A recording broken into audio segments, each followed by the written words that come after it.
నమస్కారం. టీవీ7 daily market updates కు స్వాగతం. నిలకడగా వాము ధరలు. గుజరాత్లోని జామ్నగర్ మరియు పరిసర ప్రాంతాలలో వాము పంటకు తీరని నష్టం వాటిల్లిన తర్వాత సేద్యం ప్రక్రియ పునఃప్రారంభమైంది. తద్వారా కొత్త సీజన్ జాప్యమయ్యే అవకాశం కనిపిస్తున్నది.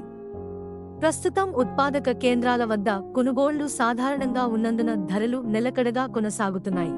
గుజరాత్లోని జామ్నగర్లో 300 నుండి 400 బస్తాల పాత సరుకు అమ్మకంపై సాధారణ రకం 10,500 నుండి 11,500, మీడియం 12,500 నుండి 13,000, మీడియం బెస్ట్ 14,000 నుండి 14,500 కొమ్మ, నాణ్యమైన సరుకు 16,500 నుండి 17,000.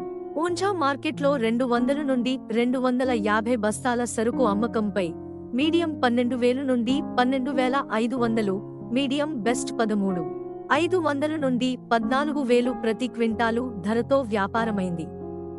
మధ్యప్రదేశ్లోని నీమచ్లో గత వారం 700 నుండి 800 బస్తాల వాము రాబడిపై సాధారణ రకం 12,000 నుండి 13,500, మీడియం 14,000 నుండి 15,000, నాణ్యమైన సరుకు 15,500 నుండి 16,500, పోహరిలో 11,000 నుండి 12,700 మరియు ఆంధ్రప్రదేశ్లోని కర్నూలులో నాణ్యమైన సరుకు 17,000 నుండి 18,000, మీడియం 15,000 నుండి 16,000, నాసిరకం సరుకు 6,000 నుండి 7,500 ప్రతి క్వింటాలు ధరతో వ్యాపారమైంది.